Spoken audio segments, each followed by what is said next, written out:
Diabetes has now become a major religion, also a major disease. You know, the United Nations keeps a track of all diseases, and when a disease reaches a certain proportion, then it declares it as a major disease. So we love sweets. So the byproduct of eating too much sweets is anyway. So you say the Holy Name of the Lord is all sweet like sugar candy. We all like sweet. That's the point. But Goswami says, because the tongue is afflicted with the disease of avidya or ignorance, we cannot appreciate the sweetness of the Holy Name. Just like we would be most happy if everyone sitting here chanted Hare Krishna all the time. Or if not all the time, at least sometimes you can do 16 hours a day. But we find that we don't have that taste. The normal excuses, I'm too busy, life is tough. But doesn't matter how busy you are.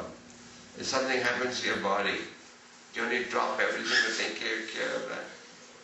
Let's say you're busy, you have a packed schedule ahead of time, and you've got high fever or an accident.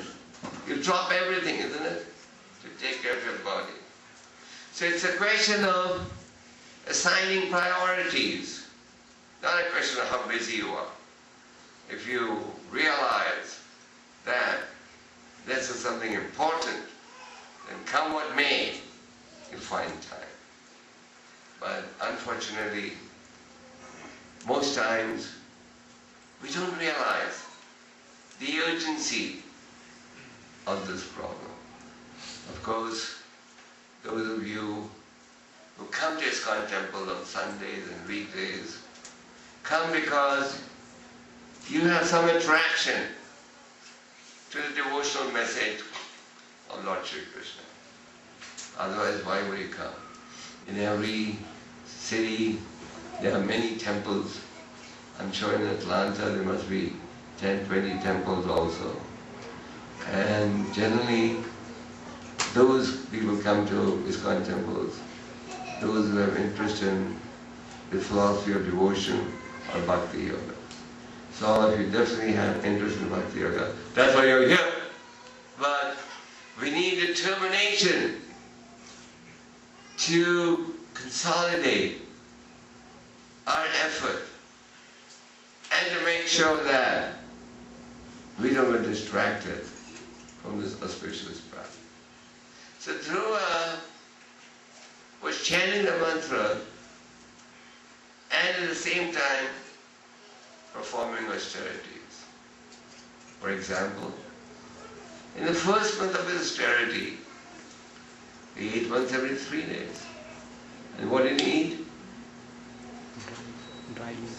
Fruits and berries meant for monkeys.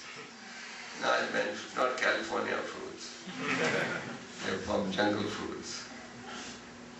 Second month he ate once every 6 days. He ate in the first month once every 3 days. And what do? We eat 3 times a day. Breakfast, lunch, dinner. That's the normal practice, isn't it? He ate once in 3 days and you eat 3 times.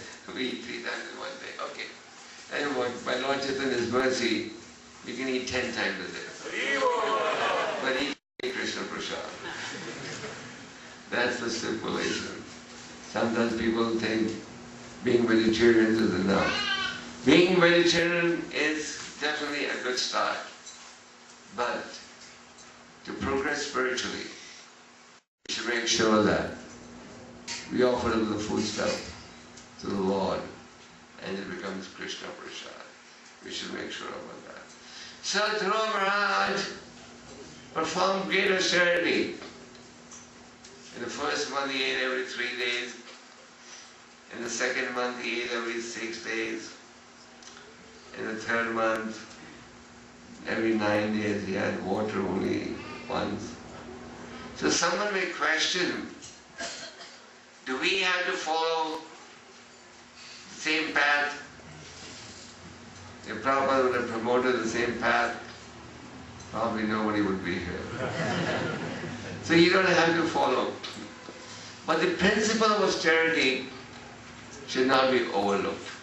That's the point. In the 5th canto of the Bhagavatam, you read instructions of Lord Rishabdev. And Lord Rishabdev tells his sons, Tapo Devyam Pataka Yena Sattvam. My dear sons, you must perform austerity for the pleasure of the Lord. And sometimes people say, what will I get in exchange? He says you'll get unending spiritual happiness. So we're all looking for happiness, is that right? Yes. Or in Atlanta you're all looking for misery. Does anyone come to the temple or the church or the mosque and pray, God, please give me more misery? Does anyone ever do that? No. But in the Bhagavatam we read of a great devotee, Queen Kunti. She prayed, my dear Lord, please may my calamities increase. Why? Because the more the calamities increase, the more I meditated the lotus feet. And the more I meditated the lotus feet, the faster I get freedom from birth and death. Anyway, if you can meditate on the Lord in a position of comfort, then you won't get misery. If you don't get, then that other alternative is ready. So, somehow or the other, we should mold our lives in such a way that we can practice spiritual life. At the same time, you can go on with the material duties.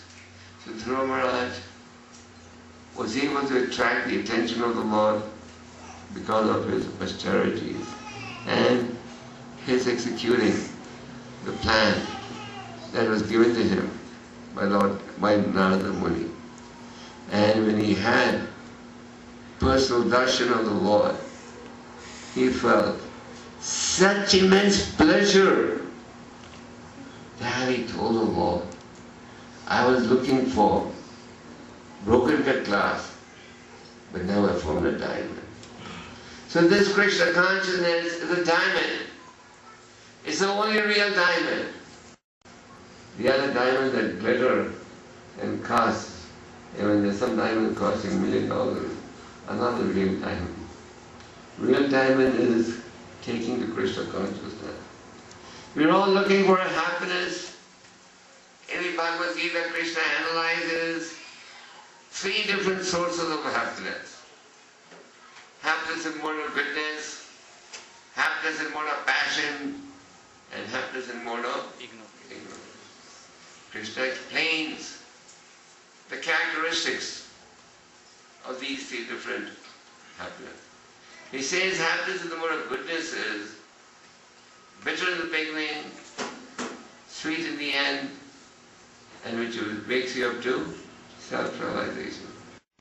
Happiness in the mode of passion is sweet in the beginning, bitter in the end, and which is derived of contact of the senses with sense objects. And happiness in the mode of ignorance, and which is based on laziness, inaction, inertia, etc. Now somebody may question, someone may say, I want happiness and goodness, but I want it to be sweet in the beginning and sweet in the end. Why are you saying bitter in the beginning, sweet in the end? So that is scary, bitter in the beginning. So if you look around, anything good that you want to achieve is always bitter in the beginning. I gave you the example of a student endeavoring to enter a top educational school. In the beginning, when he has to sacrifice everything and work day and night, it's bitter. But then when he gets the results, he becomes a big doctor, a big lawyer, whatever. He feels, oh, it's good I did that.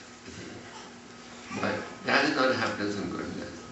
Because the definition of happiness and goodness is, it must wake you up to self-realization.